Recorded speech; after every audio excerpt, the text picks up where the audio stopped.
fewer of them in the case of my own party, but there are safe seats in the country. And the statement that NSICOP makes is that was a joke. You guys can laugh. The Prime Minister this week with a joke there about two recent significant by-election losses for the Liberals, a moment of levity in a week that was full of anything but. Several sources tell CTV News a group of backbench MPs are working together to formally ask Justin Trudeau to step aside as Liberal leader, and they plan to verbally convey their concerns to him at caucus this Wednesday. And one MP is already going on the record, publicly saying it's time for Trudeau to go. My constituents are saying that they cannot vote for him. And I felt that I owed it to them to say that in a public manner and not as an undisclosed source. And that's why I did what I did. Now, those comments come as four more cabinet ministers announced just days ago they won't seek re-election in the next federal election. The minister responsible for the Federal Economic Development Agency for Southern Ontario, Philomena Tassi, is one of those ministers, as is Sports Minister Carla Qualtrough, National Revenue Minister Marie-Claude Bibeau, and Northern Affairs Minister Dan Van Daal. Since the summer, that brings the number of cabinet ministers announcing they won't run again to 6, half of whom stated they're leaving for personal reasons. Our Sunday strategy session is here to dig into what all of that means for the Prime Minister and his leadership. Kathleen Monk is a former Director of Communications to the late Jack Layton. Corey Tonight was Ontario Premier Doug Ford's campaign manager and former Director of Communications for Prime Minister Stephen Harper. And Scott Reid is a former Communications Director to Prime Minister Paul Martin. Hi, everybody. Hey there. We meet again. Corey, I'll start with you. If you look at all that we just laid out, what do you think the impact on the Prime Minister's leadership is or will be? Well, nothing good, that's for sure. Talk about having a bad week. Whether it'll make a difference or not, I guess time will tell. We'll see. But having a mini caucus revolt is not something any leader is stronger for having gone through. And losing former cabinet ministers, it's well, I don't think they're joining a revolt against him. I think they're doing what a lot more people are probably going to do, which is just quietly look for the exit and get out of there before the whole thing falls down. So, look, all the polling says the Prime Minister should leave. What's in the best interest of his party certainly indicates that he should leave. Increasingly, people who are worried about losing their seat are going to be saying he should leave. Whether he will leave or not is, I guess, the question. And so far, the answer's been no. To Corey's point, Scott, those cabinet ministers certainly, talked about their own reasons for leaving. But I can tell you, all the MPs I spoke to on that day conveyed to me there will be many more MPs who make a similar decision. That seemed to be something like multiple people were reacting to the news with. What does that tell you?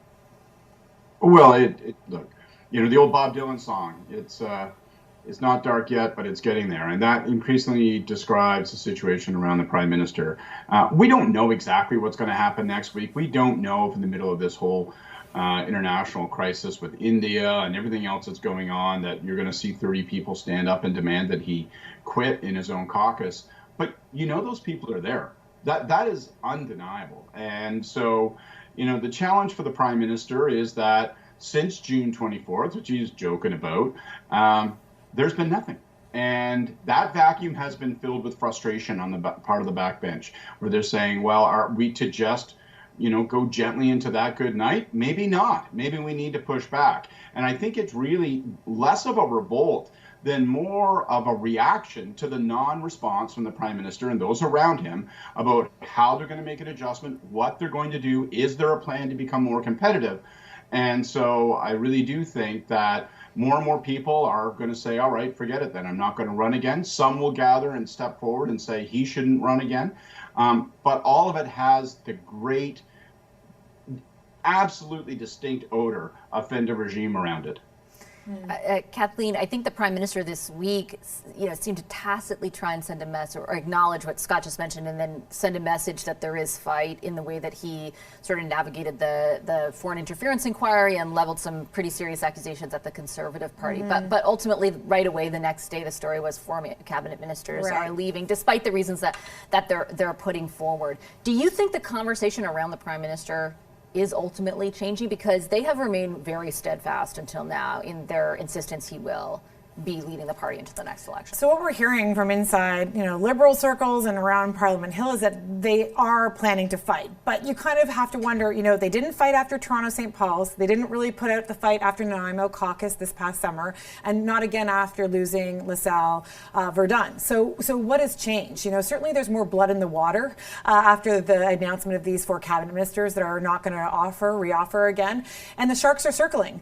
So what's going to happen next Wednesday? And I think the questions you have to ask yourself is when this, rumor revolt comes to, the fore, how many people are there? Is it 20? Is it 30? If it's 50, it's almost game over. But how large will it be? And the second question is, who are they? Are they people of import? Like, do Canadians know them? I would argue that Canadians didn't really know those 4 cabinet ministers that just announced they're not going to resign. And also, what will these caucus members, these backbenchers that are going to call for Justin Trudeau to resign actually do? Will they sit as independents? Will they possibly vote against the government? Will they vote with the Conservatives maybe on a non-confidence motion? That would be more damning. But we have to obviously see a plan. And if they don't come to caucus with a plan this Wednesday and instead just kind of once again put their fingers in their ears and cover their eyes and ignore the reality on the ground, they're in a lot of trouble. Not just the poll trouble, but they're in trouble facing possible even greater revolt. I think Kathleen's point is really well taken, Corey, that it will really,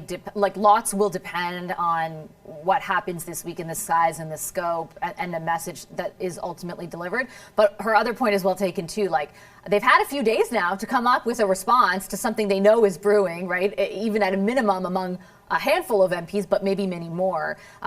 Do you think the stakes are high for the way in which they navigate that?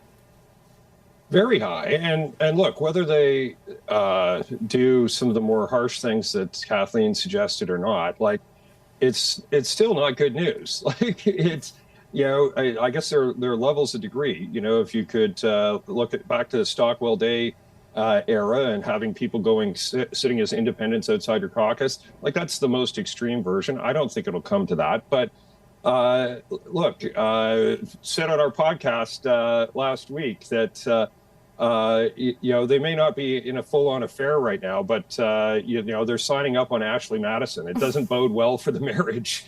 I think the other element of this is look, who's out defending him in caucus?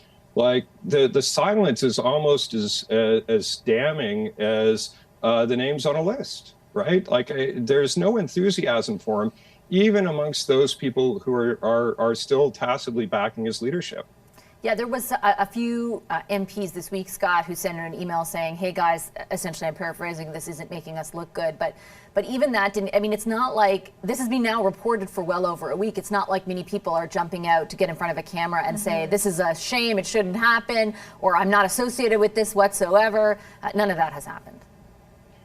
No, and maybe we'll see some of those cards get played this week if the PMO decides it wants to mount some sort of proactive defense in anticipation of Wednesday's National Caucus. But look, this thing operates at 2 levels. I think it's really important to remember that. Sure, there's the Sturm and Drang of, what's going to happen on Wednesday, and will there be 20 or 30, and will they be important people, and all of that. And that can either be more dramatic or less dramatic. But the fundamental problem remains. You're 20 points behind in the polls. You're barely hanging in there with the NDP. You've signaled zero change since losing the St. Paul's by-election on June 24th. That's going on 6 months now. The Prime Minister says he's going to hang on to his job, but he doesn't say why and what is so indispensable about him being here. What people get when they vote for him for the next term, for the future, not asking for credit for what you've done.